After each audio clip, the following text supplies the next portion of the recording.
بەهشت گران بەهایە لێیەکە بەچدەچینە باشتێ بە ئیحسان دەرکە کێ لە باشتێ ئەوانەی کە حاجەی خەڵکی جێبەجێ دەکەن جێبەجێکردنی حاجەی خەڵکی زۆر گرینگە گەورەترە لەوەی یەک مانگ لە مزگەفتی پێغەمبەری اعتیکاف بکەیت گەورەترە لەوەی بە حاجەیەکە جێبەجێ بکەیت فتقەکی هەیە ئیشەکەی لۆ دەکەیت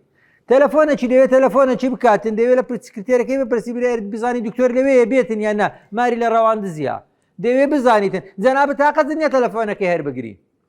ئێوە حاجەت جێبەجێ نەکرد جوابدانەوەی ئەوەی حاجە چیەکەی جێبەجێ دەکەیت گەورەترە لەوەی یەک مانگ اعتیکاف بکەیت پرسیارە چیە کانولەکی هەیە دێتن ئیشەکی هەیە خەستەخانە گرۆپە شتێک چوە جەماعەتی سیانەی ئەتوو حاجەی هەموو خەستەخانەکەی جێبەجێ دەکەیت فلەبەر ئەوەی بەو ڕوحیەتەی بژین بەو ڕوحیەتەی ئیشێ بکەین هەم ورەمان بەرز دەبی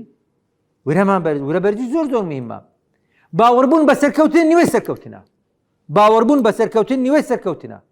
لۆیەکە نابی قسەی خەڵکی ساردمان بکاتەوە خەڵک چ دەرێ بابرێتن کاتێک کە دەستمان بە مەسیرەی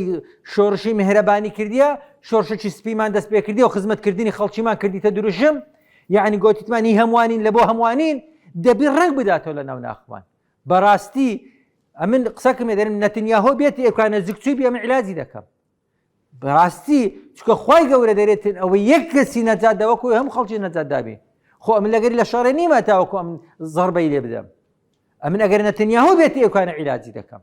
فلەبەر ئەوەی کە دژمنترین کەسی ئەبولهەبی ئەو سەردەمەیە باشە ئەگەر بێت ئێرە خزمەتی دەکەین لەبەر ئەوەی خوای گەورە گوتیتی هەر یەکێک هەر نەفسە کە دەری نەفسەکە منافقە کافرە بێدینە بەدینە کیفی خۆیتی ئەمن لەسەر پاداشتی خۆمم ئەمن معاملەکەم لەگەر چیە لەگەر ڕەب العالەمینە خير الناس أنفعهم للناسەکەی پێغەمبەری صلى الله عليه وسلم ولا تنس نصيبك من الدنيا بەڵام وسارعوا إلى الخيرات چێ پێگوتی مەخوا گوتیتی غاردە لە بۆ خێرێ لۆیەکە دەمانەوێتن لەگەرمان پێی هەڵگرن زیاتر فێر ببن چاکتر ببن جلتان ڕوخسارتان قسەتان پرستان هەموو شتان صفاتتان صفاتی باشتی هەر بگرن صفاتی باشتی کووە دەمانەوێت ئەو هالە بن وەکو داکمان عایشە باسی پێغەمبەری دەکات دەرێکانە خلق والقورآن وەکو قورآنێکی دوو پێ بوو ناومان دەڕۆژت دەمانێت هەم کارمەندەکانی میهرەبانی وابن خلقیان قورآنی بیتن خلق زۆر مهمە چونکە ئەمن دەمەوێتن لە ناو میهرەبانی ئەو کەسانەیە هەموو شتەکان قەوی بن ئەمین بن ئومێد دەکەم خوای گەورە لێما قبول بکاتن ببیتە تێشی و قیامەت ببیتە زەخیرەکەوا بتانین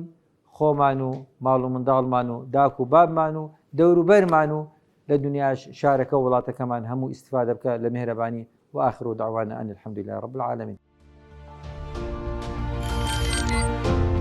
میهرەبانی دڵسۆزی و لێزانی